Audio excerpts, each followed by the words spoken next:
Hello,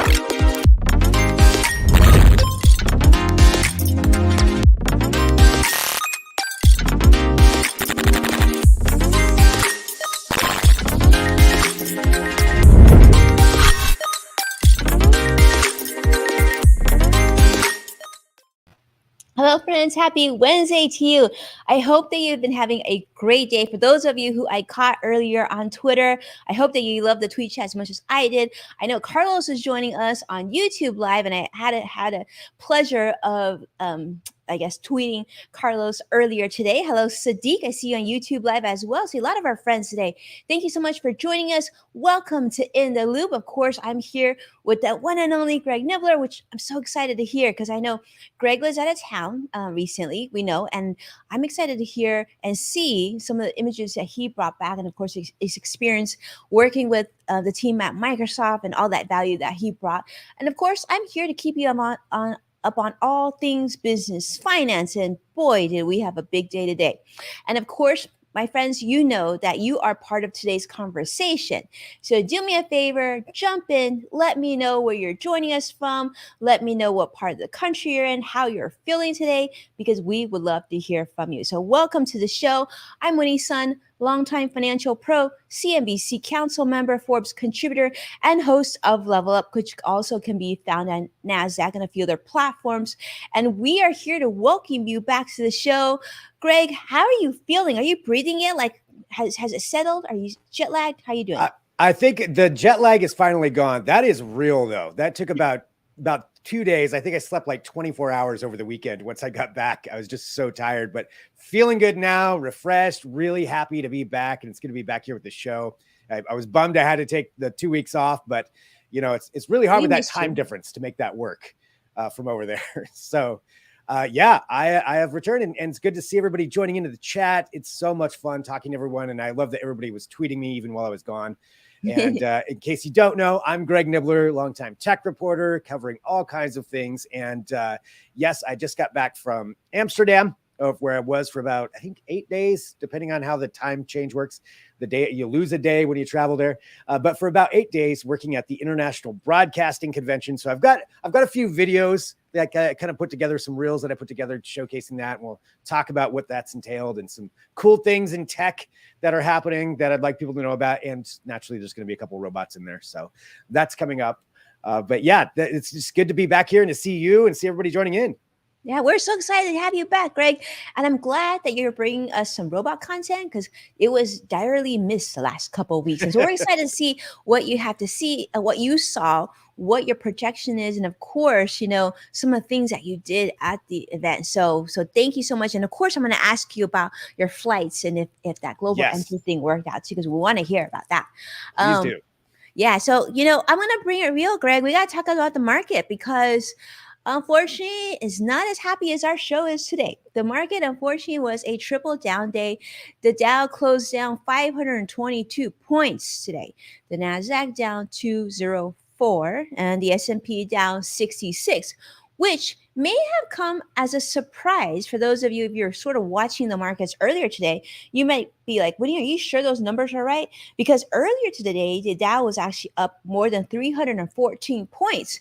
But sure enough, it came down. And in fact, I sort of projected it earlier today, not only because we did know that the Fed was going to make an announcement. We expected a 3/4 point increase on interest rates. Some people were saying, 1 full percent. I didn't think that would happen. And sure enough, we had a 3/4 percentage point increase today. But what really made me sort of stop and think, oh, goodness, this is not good, is because we heard some news, some geopolitical news coming out of Russia.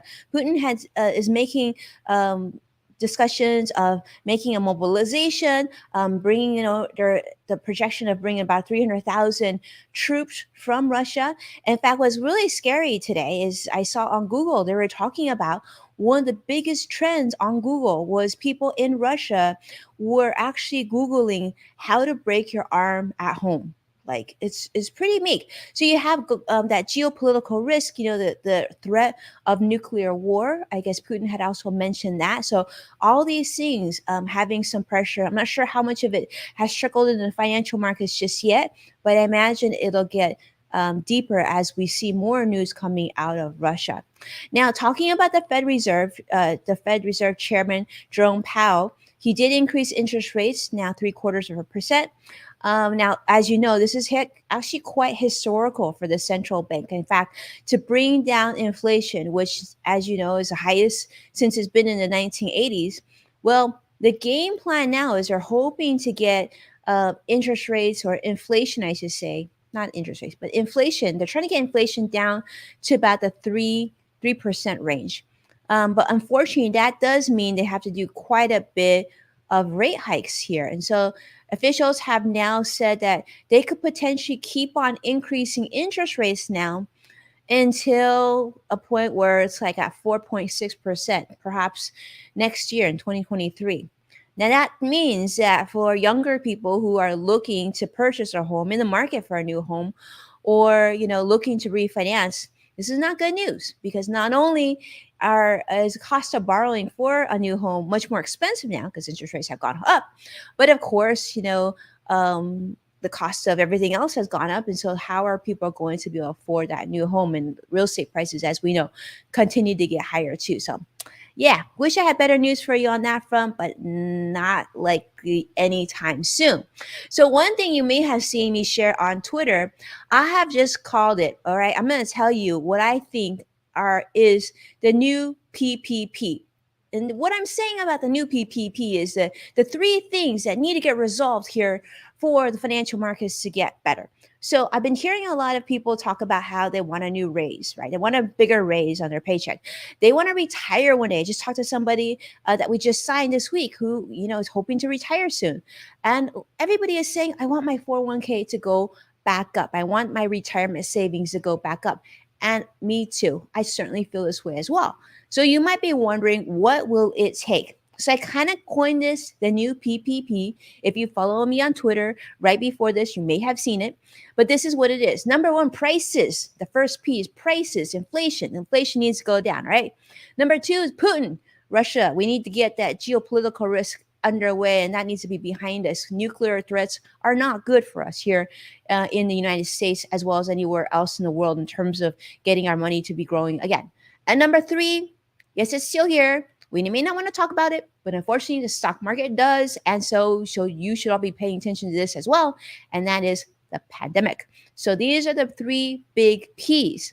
Until these three things are resolved, I can tell you that you can expect more volatility in the financial markets and certainly more uncertainty, which means that one good day doesn't make a market and one bad day doesn't end and make things a lot better as well. So a lot of things to keep in mind as you are watching the financial markets.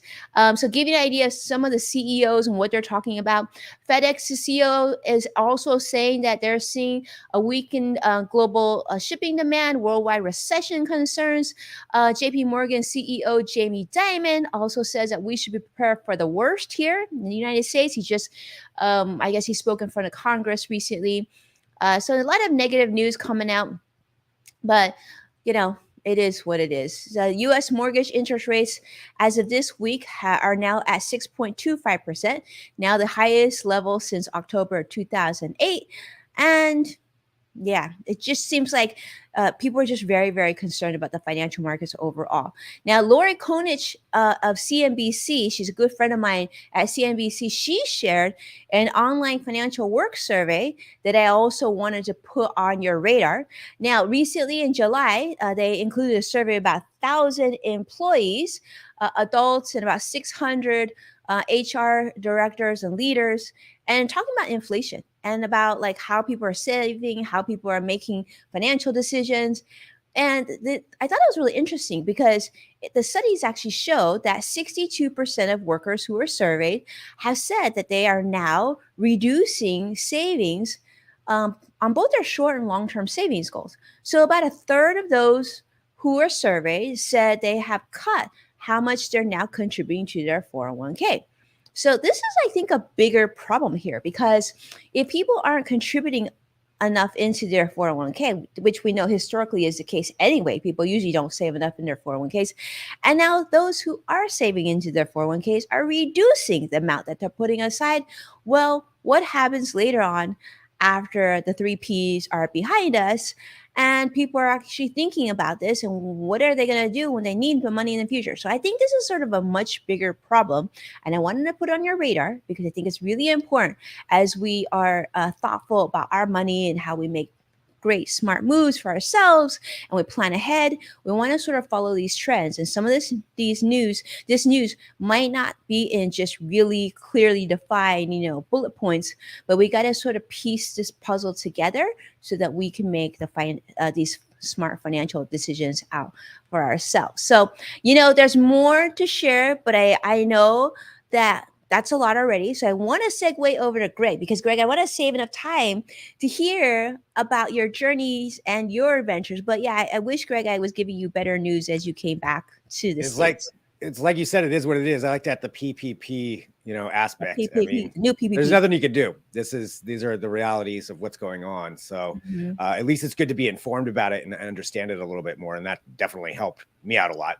To understand why things are going that way and where it's going. So, to segue though into what I was doing. So something different. So I've been gone. I went to Amsterdam in the Netherlands. I was hired by Microsoft to be one of the video hosts of their booth at a convention called IBC, which is the International Broadcasting Convention. And basically what that is a giant convention. Like I don't even know how many exhibitors, hundreds at least, if not thousands. Just booths upon booths in this giant convention center there, showcasing essentially every aspect of broadcasting technology, and a lot of it being like the future of broadcasting. So I put together a few little videos. They're real, so they were on Instagram. So sorry if they're straight up and down, but this is kind of showing a little bit of the floor. And as you walk around, every booth is showing what they have is the cutting edge. So like there's a fancy light, outdoor light, rain box right there. They're showing what a broadcasting booth could look like, and a moving set with moving cameras. I really found these interesting. These are these giant crane cameras, and they had a couple of them there. Like you think that one's big, and then they show the other one that's even bigger. So it's just, all this stuff is very, very expensive. These are for very professional broadcasts, but it's really cool to see what's coming out and just what it's like. So this is just kind of a little bit of an example of what it's like there on the show floor. So for my part of it, working for Microsoft, I can't say everything that they were doing there because some of it's going to be coming out at another time. There's some press releases. So at some point I'll be able to talk about that. I'll just say this, it's really, really cool what they're doing. Looks really cool. Yeah, it's really going to be cool. And I'll be talking about it here on The Loop when it happens. But my job really was to interview all kinds of heads of companies and different tech entrepreneurs and people that are in the broadcasting space working with Microsoft. And it was probably 30 or 40 people that I talked to over the few days, at least. And so much fun. Such a great time. I love doing that. It was interesting being back on a convention floor. I haven't been to one since really January of 2020 for CES. So that was kind of a unique experience in itself, being around that many people in a big convention. But still very fascinating stuff. Just seeing what it all is. I get really excited about that. So seeing all the broadcast tech. Okay. If anybody has questions, I can try to answer. I have questions, Greg. Yes, I have lots of questions. Okay. The one thing I want to know right off the back is obviously 30 to 40 interviews, right? I know you can't tell us too much on the Microsoft front, but can you tell me this? What interview really stuck to you? Like what really stood out? What was something that someone said that really stood out in your mind? I think there was a general theme, and this isn't giving away too much, a general theme of where the future of broadcasting and basically interaction with viewers is going. Because we've seen, this big push for live streaming, and everything was about live streaming. There wasn't a single booth that didn't have live streaming as part of what they were talking about. Not that I saw anyway. Okay. So that really is the future. It was how that's getting done, but then it's the way they're integrating all of these different technologies into a viewer experience. So to where you're going to be able to change, you could potentially change cameras, or the way you watch something, especially live events, is over the next couple of years, at least, and maybe even sooner than that, it's going to change and evolve. And I feel like we're really on the precipice of something that's going to change the media landscape, change the broadcasting landscape of how content is produced, and then how it can be streamlined, but also how it's going to be so much more diverse what you get to do with the content that you're watching, and the way you interact with shows or live events or your sports team or whatever it is that you're into. Really neat stuff is on the way. That's cool. So like Yeah. I'm kind of like I'm trying to decode, Greg, for all of you who Yeah. are watching today. So I'm gonna sort of let me know, like blink if I'm right, but I'm Okay. thinking what Greg is sort of telling us is like he's like it's more diverse. I got that. I love that, right? But he also said I'm thinking it's gonna be more interactive. I think that the viewer will be able to move things around, maybe see like statistic and data. Like I just feel like it'll be more interactive like TV. That's exactly it. Thank you for interpreting that for me. I get in the weeds a little bit. Yeah, more interactive. So even if you think about something like, and this is kind of a general topic that kind of came over the conversations, like say Stranger Things. Okay. Stranger Things, obviously, we all know what Stranger Things Huge is. TV show. Huge. Well, we'll use this for an example, and this isn't an exact thing. I don't have any inside info on Stranger Things, but for an example, going down the road, it could be something where you could pull up somebody else's viewpoint. Say you're watching it and you want to be like, I want to see it from this person's viewpoint. That would be so cool. Right? Like a different character's viewpoint, right? Yeah, you could do all those different things and almost make it your own show that you're watching, be your own director of what you're watching. Like that's one kind of possibility. So you're watching it, say on your laptop or your phone, or I guess your television too. You'd be like, oh, I want to see it from this angle, this angle, this angle, or a live sports broadcast. Say you're watching the Super Bowl and you want to see it from different angles, or even incorporating all kinds of different, because you can have so many different phones going or cameras going. You could have all those options available for you. Or you're watching, say, the Super Bowl and you see somebody pop up on the screen, like the quarterback's there, and you want to see more about the quarterback. Well, you could touch the quarterback and potentially have all kinds of details pop up about that person, be it stats, whatever it is. It's just really giving a lot of power to us, to the people who are watching things, and changing up how it's going to work. And I know it's kind of circumspect because a lot of it's not out yet, but this is what they were talking about there with the international broadcasting, like saying this is the future, this is what's happening, this is where it's going. Really, really exciting stuff. And that is exciting. Yeah. And one thing I'm sure, Greg, you saw this already, but just think about the power of then this sort of visual content, right? So, like for example, like you're watching us right now, and you could push on Greg's shirt on the screen, and you could find out where you could buy Greg's shirt, right? Yes. And so. Nordstrom, that's right. So like product placement, but it's so interesting. Is like sort of that custom experience where we want knowledge, we want more information, and now it'll be interesting to be like behind the camera, right, Greg? Like how like producing different shows in different angles. I'm guessing that right. Production just needs to be more efficient. There just needs to be more camera angles and probably multiple teams to run multiple angles too. It'll be interesting. Yeah, there's definitely part of that, but also it's the use of artificial intelligence and just all of that mass data in the cloud that they can process. It was mind-boggling how they were able to do some of these things just all online, all live streaming it, and then having AI kind of pick out like, here's this. The person at the end who is watching the show can pick what they want. And really, it's very exciting. It's very exciting to see what's going to be happening. And then there's a whole aspect of like virtual reality and all that too. Yeah, I can't wait to hear when you're able to reveal everything. I love it.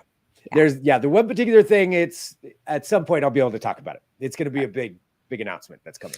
Okay, so I have questions, Greg. I have lots of questions. Yes, please. So tell me, I saw the picture, I saw the footage, I've obviously we follow each other on Twitter. I saw some of the footage that you shared on Instagram and whatnot. I noticed that the convention center, there were people, but it wasn't like overly crowded. Now, do you feel that that's a result of the pandemic, or is this conference typically just, more thinly attended because it's such a high level industry? Maybe it's just, mostly executives, or is it because of the pandemic? Yeah, that's a really good question. I know. So this was my first time at IBC in particular, but I know they haven't done one since 2019. All because of the pandemic. So this is the first time a lot of them, the first time this one's been back. my biggest comparison I can do is to the Consumer Electronics Show, because that's one Mhm. that I've been to for so many That times. one's huge, the CES. Huge. I would say, more people at CES. CES can get Definitely. overwhelming, almost claustrophobic sometimes Yes. in the aisles. This was not as bad, and I think it could be a reflection partly of the pandemic and people still being a little bit hesitant to go. Also, I think you got a point there that this is a really specific industry, whereas CES covers a lot of different things. So there's almost an avenue for any kind of technology you'd be into. This is really hyper focused on broadcasting, which is still a lot of different things that go in it. I mean, you could have cameras, sound, editing, a lot of different things that go into that, Mm-hmm. but it's not really the general public as much, or Okay. there's not as many different things. So I think it's probably a combo of both. I mean, as far as safety measures, it was spread out. There's hand sanitizer, but it seemed to be pretty safe. I mean, thankfully, came back without catching COVID, so I haven't Yay. heard of anybody. So, and the Netherlands in general seems to have done at least as far as I can tell, a pretty good job with it. But yeah, I Any think it's a little swag? combo of Did you both.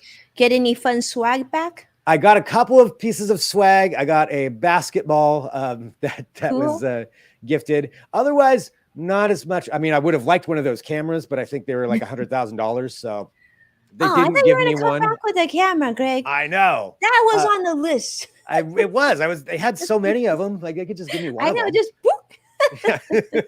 They were so cool though. Watch it. You got to go up and like control them and try out running some of these remote camera systems. It's really fun. Very expensive. So yeah, they didn't give me one. I do have a couple of software subscriptions that are coming to me. That'll be cool. That I think I'm going to be getting. Next year's contract, Greg, I feel like you need to include, one like little extra like parameter in there and one camera. Yes. Lesson learned. I didn't do that very well. But it was great. Like the Microsoft team was awesome to work with too. They were such fun people to work with. So really great team. So, yeah, no camera though. But otherwise, yeah, it was fantastic. And that was also my first time to Amsterdam. So that was the other aspect of it is, seeing this city. I haven't been to Europe in quite a while. So this was getting back to Europe, seeing Amsterdam itself. I did have, I've posted a bunch of things on my personal pages just of my trips. I did take one video, kind of put together some videos of the canals. So if you've never been to Amsterdam, there's a lot of canals there. I mean, that's kind of what it's built on.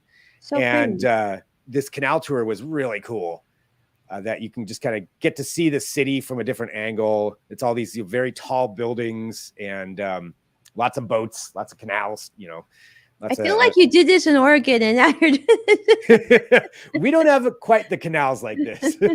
We've got rivers. Boats and water. Yeah, I know. It's not that much different. Actually, the weather was pretty similar to Oregon. Really?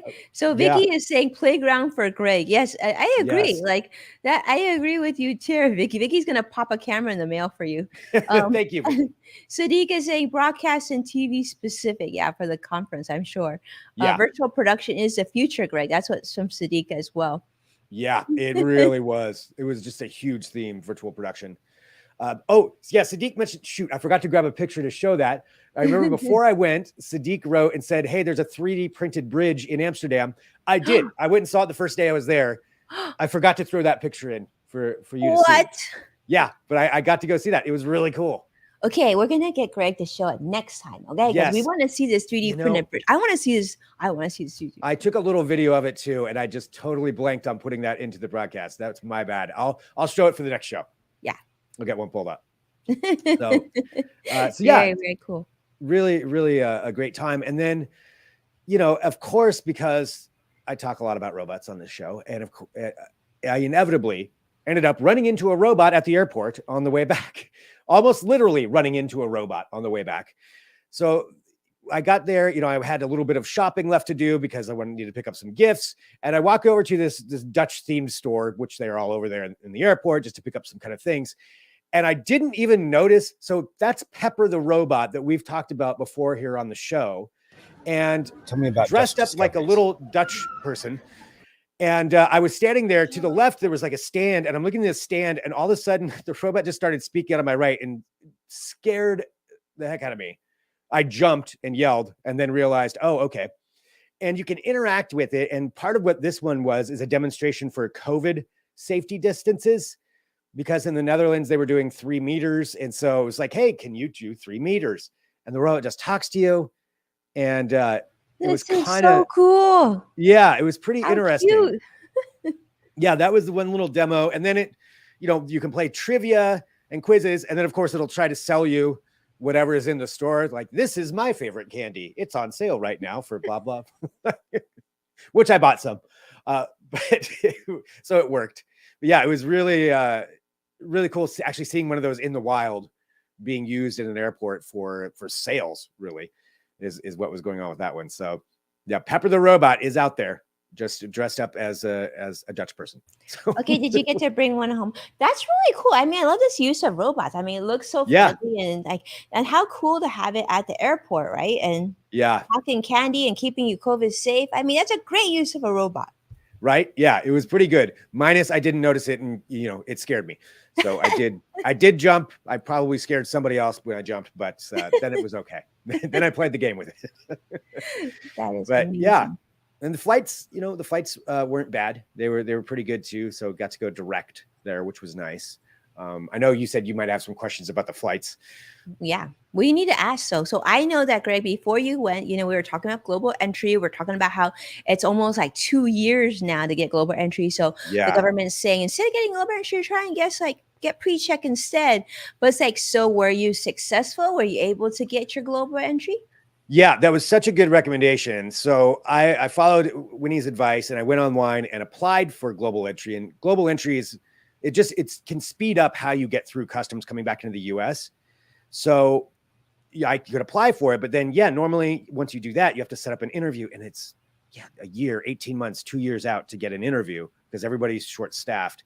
Which, by the way, the Netherlands is short-staffed too. I learned that was one thing at their airport. Their customs was so short-staffed, you had to get there 4 hours before your flight. Whoa. And some people didn't even make it then. I got lucky and got through.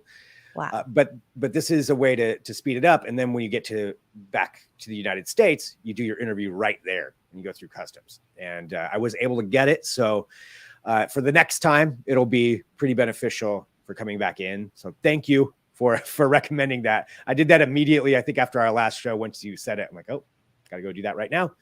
And it worked. So Greg, you went to the interview in Portland? Yeah, you did it. So you get back and, you have to go through normal customs coming back into the US when you're coming from anywhere overseas, just like every country. But you get through, you go through the line, and then there's a specific extra line you go to where it says it's not pre-qualified for global entry. It's there's a term for it. I'm blanking on that, but there's a section. Yeah, you're approved ahead of time.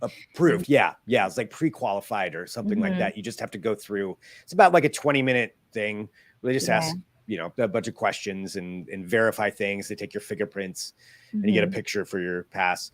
It takes about a half hour once you actually talk to somebody. But yeah, you're able to do it right there. And that's amazing. And even the customs agent, they were short-staffed too. But he's like, this may take a little while to get through this line, but it's a lot better than waiting for a year or longer. So might as well stick around and do it. So I did. And I was able to get it.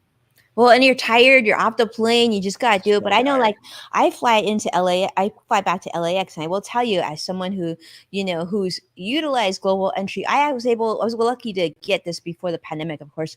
But coming through, like, when you come into LAX, Los Angeles airport, the difference between having global entry and not having global entry, like I got through customs in like 10 minutes versus a good friend of mine flew same flight 2 hours longer.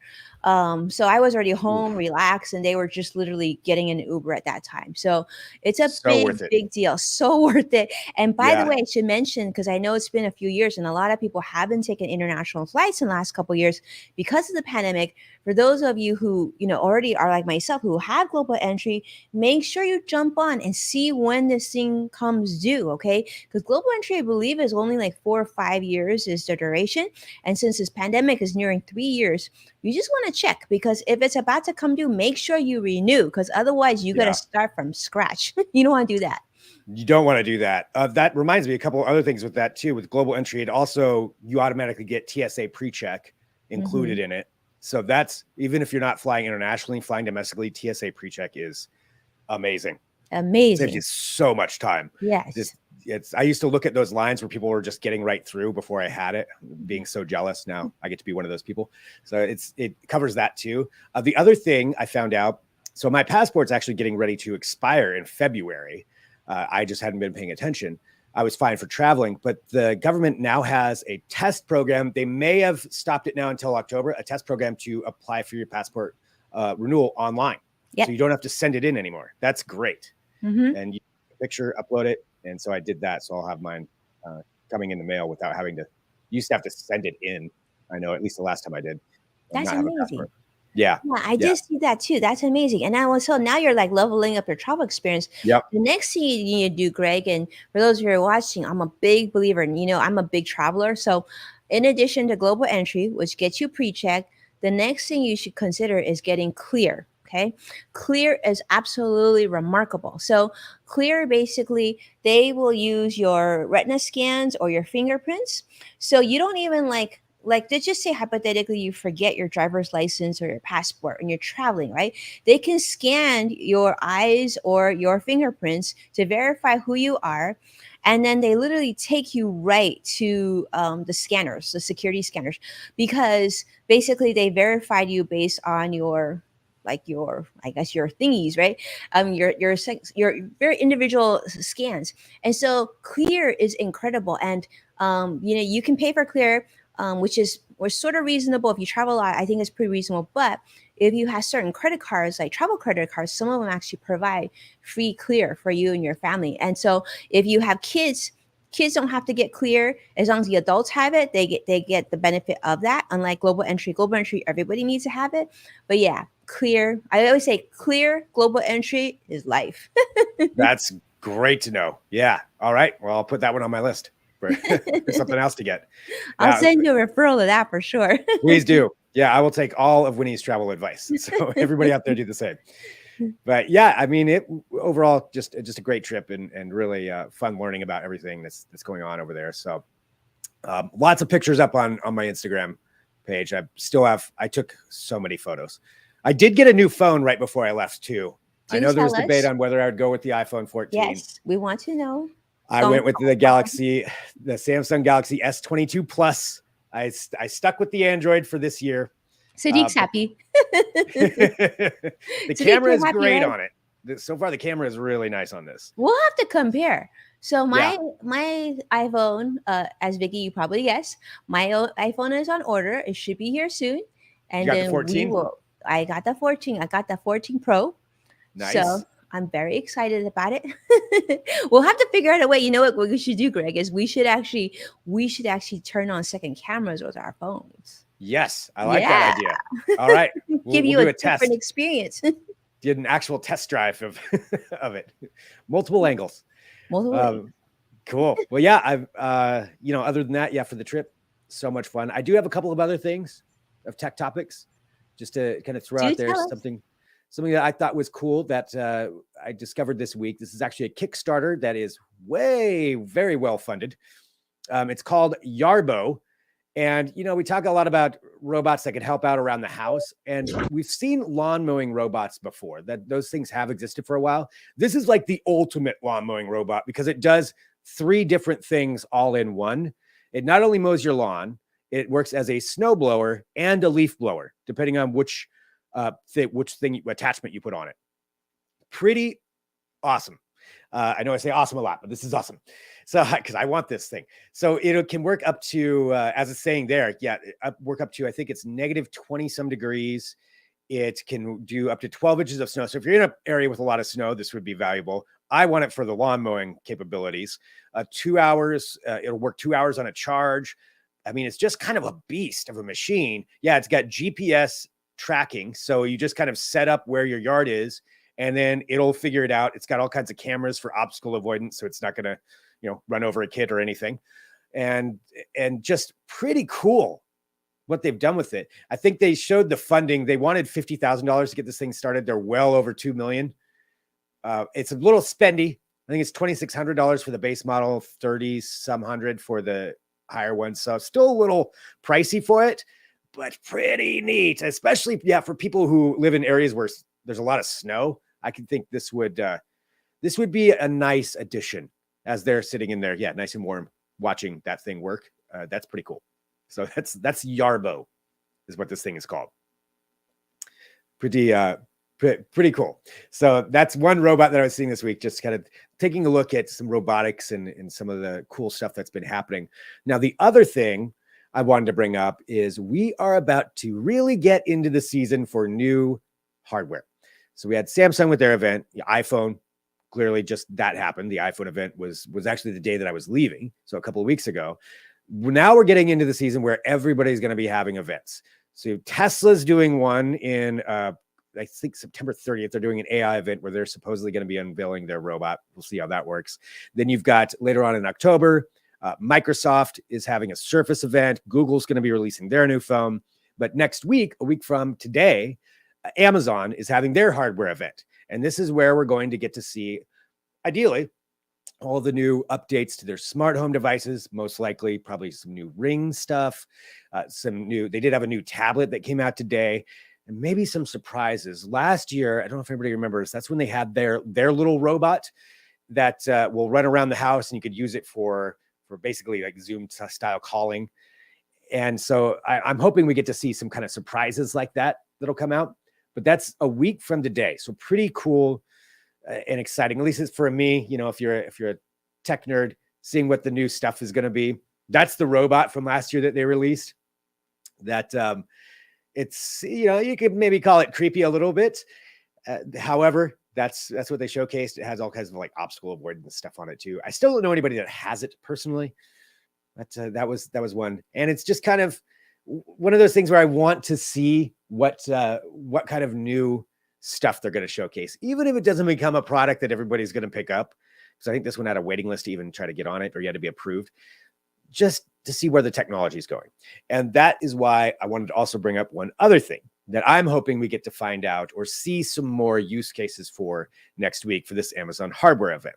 So this is for anybody, if you've dabbled in smart homes at all, any kind of smart home device. If you're like me, and probably, you've tried this out, if you say you have an Amazon Echo device, but then you also get a good deal on a camera that's not a Ring camera, but camera from a different company. And then you have a light switch from another company. And then you have a smart bulb from another company. Well, getting all those things to work together can be a real pain, because a lot of times they either won't communicate with each other, or they're not on the same program, or even say you've got an Apple device. Well, your Apple device won't work with your Google Nest thermometer. All those issues are going to be going away. And that's because the entire industry has gotten together, and this has been developing over the last couple of years, to create something it's called Matter. And it's a software protocol. I'll make that real simple, though. It's a way that all the devices communicate with each other, and it means they're all going to be on the same wavelength. So you won't have to worry about if you've got one thing from one company, well, I can't use it with this company, can't use it with that. They're all going to talk to each other, and you'll be able to use all of them together. So you can pick the best product you like, and then combine that with something else that maybe you got a good deal on, and make it all work. And that's going to be pretty huge. And it's going to be coming out, supposedly rolling out later this fall. They've pushed that back a couple of times. But all new devices, you're going to start seeing the Matter symbol on there, or most new devices. And it will even, or can even, depends on the company if they want to, update some of your older devices. So if you have a relatively newer device, it can probably be retrograded to this just with an over-the-air software update, to where it'll start working with everything. This is going to be big, I think, for smart homes. I think it's going to be a huge. Sounds great. I mean, Greg, let me ask you this, because sometimes in the past, there's been tools like that where, they're different languages and whatnot, and they're made to work, and they sort of work okay, but they don't work that efficiently, not smoothly. Do you think that this is going to be the case with Matter? I think it is, because you have, I believe it's over 130 companies. All the major companies are in there, Google, Amazon, Apple, Philips, everybody kind of in that ecosystem are working together. And the reason I think it's going to work smooth, there could for sure be hiccups to start off, is that they want it because it's going to help them sell more products. And it's what consumers are demanding. So I think they're going to make this work. Good. Does it work right out of the gate? We'll have to wait and see. I'm sure there's going to be some issues. Well, this one doesn't quite work correctly, but in theory, it should be very simple. It should be as simple as opening up an app and being connect. And that's how things should be when it comes to smart homes. Because you're with devices, sometimes you're spending a good amount of money on these things. And then if you have to use a separate app to use that one, that won't work with that one. That's not what we want. That's not what people want who want to use smart homes. That's not, yeah, people don't want that. Like I have old smart home equipment because one of my best friends, their family owns a smart home company. So and we were sort of like guinea pigs, letting them first set everything up. And now, like through the time we've been replacing a lot. I think it was like old like Cisco Control 4 stuff, which is like was really expensive back then.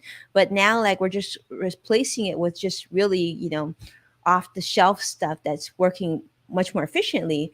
But you're right. I think the before and after, and it's just everything just evolves so much more quickly that you don't want to be stuck with just one brand. Yep, completely. And it'll open it up too for maybe some more third-party devices, something that's some smaller manufacturer. Right? Yeah, that could create something really, really neat, and it'll work on all the platforms. They don't have to develop one that works for Google or one for Amazon. Like our Pepper robot, no? Like Pepper the robot, yeah, or whatever other robot could come out there. It could work on all of that. You could be like Pepper, unload the dishwasher. That's my goal. Besides the lawn mowing robot, I want a dishwashing robot. That would be great. But yeah, I think it's just gonna really open it up for a lot of people. So this isn't something that's gonna be happening tomorrow, but definitely very soon. And I wouldn't be surprised if there's maybe a mention of it at the Amazon hardware event later on this fall, though. Whenever it does roll out, you'll start seeing that everywhere. So that's just a little precursor here to understand what Matter is. And, so smart. I think you've talked about this on the show before, Greg. I probably have. Yeah, because it sounds really familiar. And I remember thinking that I'm like, that'd be so helpful. I mean, speaking of things that would be super helpful in that matter would be like if iMessage worked with Android. Like people, I think, like devices, people, like not just inclusivity of people, but in technology too. We need inclusivity. Yeah, I think there's one company you can look for that as why that hasn't happened yet. It's a name of a fruit, but that's more of an Apple. They said they have no interest. That's not a priority. That's why they made that announcement recently. Yep. They want you sticking on the Apple iMessage, which, and since I'm an Android user, I'm still never going to get whatever emojis you're posting, or it's just going to come up as a blank spot on my phone. I understand. Oh, really? Is that what happens? So if I text you, you can't really see it. Oh, I didn't know that. I feel bad now. Yeah, no, there's so many times I've been in conversations where it'll be like a multiple people texting and everybody's laughing at something, and except for the poor old Android user. I'm not in on the joke. Someone describe it for me. That's funny.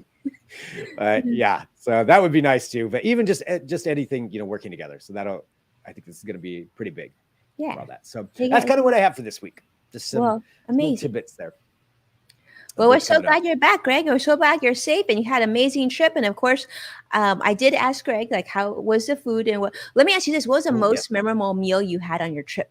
We need details. So I was really fortunate. Andy, my friend at Microsoft, who actually hired us to go over there, went to a 5-course meal where it's the chef's choice, which is the chef decides what each dish is.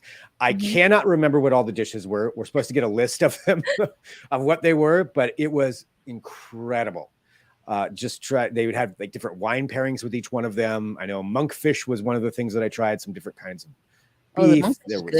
Monkfish is good. I had that twice while I was over there. That was my first time having monkfish, actually. Really? Yeah, it was delicious. Big in Hawaii.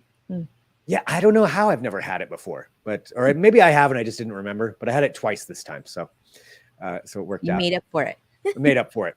Yeah, that was I would say probably a really memorable, one of the most memorable dinners I've probably ever had, just at this little French restaurant in the Netherlands, in Amsterdam, and pretty cool. Different wine pairings with it and everything. I've got a bunch of pictures of it, and I will post those once I find out what each picture is of. I ate it, but I don't remember what each one was. So I didn't want to share it and be like, I don't know what that is, but I tried it. Well, let me ask you this, Greg. So while you were there, Queen Elizabeth passed away. How was that? Like, did you experience that there? Yes, that was actually a really fascinating experience. So I had a couple of friends who were also in town, and that was the first day that I got there, and just randomly happenstance happened to be there. So we went out for a drink and some dinner, and we're kind of hanging out at an outside on a patio at this place, and you start seeing, there's a lot of tourists walking around, but then you just start noticing everybody's kind of looking at their phone. Mm, And there was a guy who ran over to one of my friends who didn't speak English, but was just like, look, look, look, look, showing the phone that the Queen had just passed away. And then you just start seeing everybody talking about it. There's a lot of British people there naturally, since it's so mhm, close. And just hearing all these conversations, no matter what the language was, they're all talking about the same thing. And it mm, was very, it was an interesting thing just to see, people find out, but also just how communication spreads so quick and people mhm, showing on their phones. And yeah, really interesting experience, I think, is the best I can say. mhm. Yeah, Okay. seeing how that all transpired just in person. And it was on every TV channel there for Mm. till I left. I'm sure that was the same here. Same here too. Yeah, for sure, for sure. Yeah. Yeah. Yes, Yeah. and I see Vicky, so now says Vicky is saying, Vicky, right, he has King Charles now. Yep. Yeah. King Charles now. Hmm. Yeah. Yeah. As you're saying, yeah, it was history. I mean, it's a huge historical moment. Hmm. But yeah, really, really kind of and I mean, I'm not going to say it wasn't a neat experience, because obviously, it's around at death, but it was seeing everybody talking about the same thing and being on the same page Hmm. was a unique experience. Yeah. Yeah. Unique. Unique history. But yeah. Well, we're Yeah. glad you're home, Greg. I'm sure you're glad. I'm sure your dog's happy that you're Yes. home. Dog is happy. But yeah, this is great. This is great. We love to see the video and listen to footage. I love it. Well, we will definitely come back to you. I'm gonna tell you right now. Next week, I will not be here for In the Loop. I am on my own adventure, and then when I get back, I will share it with all of you when I get back. But in the Yeah. meantime, we are so grateful to have you be a part of the show. And of course, Greg, we really, really missed you. But thank you everybody for tuning in today and joining me as we welcome Greg back. Then, Greg, I'll throw it to you. Yeah. Well, thank you very much. So good to be back. So good to be here with you, Winnie, and everybody watching. We love doing this show. Love interacting with everyone, whether you're watching live or whether you're watching afterward. Always feel free to reach out. Send me anything you think is interesting, and I appreciate everybody who was doing that while I was out. And thanks for welcoming me back. And yeah, out next week, but then we'll be back, and can't wait to hear about Winnie's adventure. And yeah, I'm gonna be here and local. I'll just say that much, but I just can't share with you just yet what it will be. So you'll have to ooh, tune in and come back so we can talk all about that is a it. good teaser. That's a guarantees right there. So yeah, you'll want to tune back for that. So in the meantime, thanks everybody. Appreciate you all so much, and we will talk to you soon with another episode of The Loop. Take care, everybody. Bye. Bye.